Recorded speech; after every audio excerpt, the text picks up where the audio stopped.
Et c'est une spéciale rentrée puisque c'est demain pour tous les enfants, parents comme enfants, redoutent d'ailleurs l'invasion des poux en cette période de rentrée scolaire. De plus en plus résistant, il devient difficile de s'en débarrasser. Docteur Martine Pérez, on voit ça avec vous. Les poux d'abord, c'est quoi ?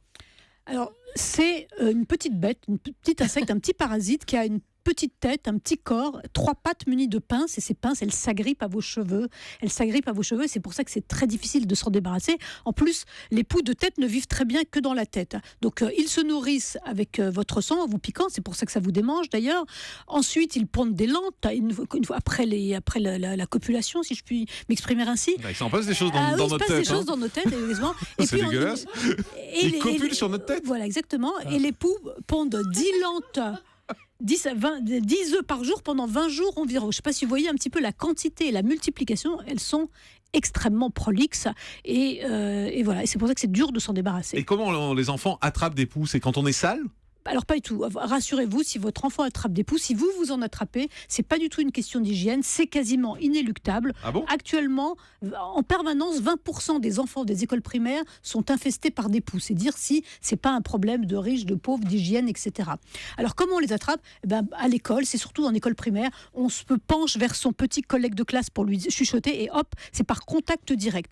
Il y a une nouvelle mode aussi pour attraper les poux, c'est les selfies. Les gosses se collent les uns à côté des autres, se font des selfies. Donc la promiscuité des enfants et ensuite la promiscuité des enfants avec leurs propres parents et leurs frères et sœurs fait que ça assure une dissémination extrêmement rapide des poux. Mais on les attrape où les premiers poux ? Il y a bien quelqu'un qui les attrape en premier. C'est pas la saleté, c'est la poule ou l'œuf. Là, vous me posez une question quasiment de philosophie. Hein. Voilà, le poux, ça existe depuis très longtemps. Et bien, poux qui copule sur votre tête, c'est pas une question de philosophie. Hein, excusez-moi.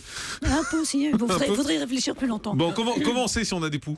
Ça gratte ? Alors, le vrai problème, c'est que ça gratte, mais il y a 40% des enfants qui sont infestés de poux sans le savoir. Et ça ne gratte pas. Alors, quand ça gratte, c'est facile. Vous examinez mèche par mèche. Vous pouvez voir parfois, si vous êtes agile, ces petits insectes de 2 mm de couleur grise. Mais vous pouvez voir aussi les lentes parce qu'elles sont très proches du cuir chevelu et elles collent au cuir chevelu. Et contrairement aux pellicules, elles ne s'en vont pas facilement comme le cuir chevelu.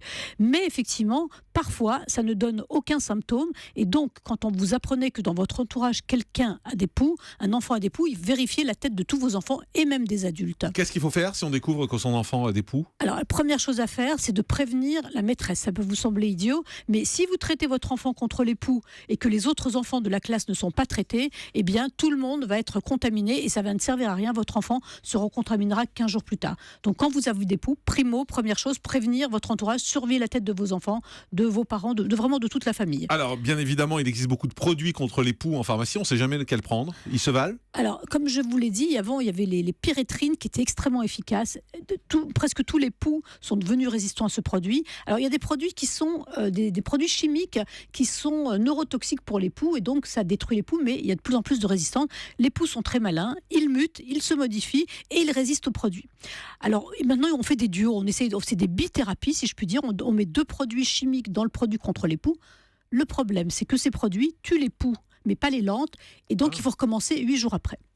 Et il y a eu des nouveaux produits, un nouveau concept qui s'est développé ces dernières années. On étouffe le poux. On l'étouffe avec du silicone, de l'huile de coco. Enfin, c'est des produits chimiques qui existent sur le marché. Vous collez, mèche, vous traitez votre enfant, vous traitez toute la famille et vous étouffez le poux et les lentes. C'est pas toujours efficace, malheureusement. Et le poux crie. Et le poux crie, voilà, exactement. Et ça pose effectivement. Pardon. C'est qu'on est tous en train de se gratter à chaque fois qu'on parle de c'est poux. ça. On se demande tous si on n'a pas. Vous savez, quand on fréquente des enfants, on en a facilement. Ma mère en a eu en s'occupant de mes enfants. Les grands-parents en ont, les parents en ont. Il faut vérifier. Il faut y penser, ça. C'est vrai, les parents, les grands-parents qui s'occupent des enfants. Ma mère a été horrifiée un jour d'avoir des grattages dans le cou. Et on disait, mais non, c'est rien, maman. Elle avait des lésions de grattage. Wow. Elle a vu le dermato qui lui a dit, vous avez des poux. Et d'autres grand-mères sont susceptibles d'en avoir. Donc, ma mère était une femme très propre. Donc, il n'y a pas de problème de ce côté-là. On n'en doute pas. Les produits qu'on utilise pour les enfants, on les utilise pour les adultes aussi. C'est les mêmes produits. C'est exactement les mêmes produits. Alors, il y a aussi des techniques de grand-mère. Alors, que vous trouverez sur Internet, vous avez des huiles essentielles de lavande. C'est un peu répulsif pour les poux, ça marche un peu. Quelqu'un le dise en préventif, pas forcément. C'est pas mal en prévention.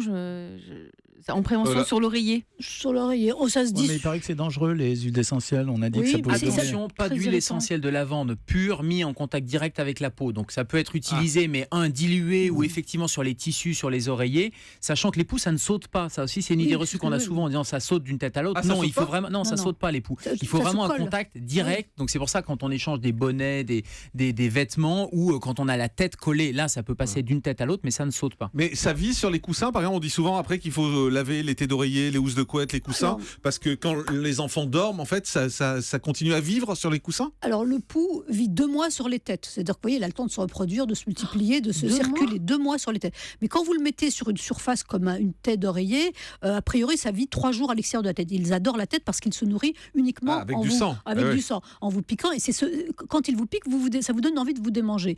Donc, en général, si vous avez des poux, si votre enfant a des poux, vérifiez toute la famille, faites vérifier toute la classe, et puis ensuite, effectivement, changez les draps une fois ou deux, et puis ça devrait pouvoir marcher.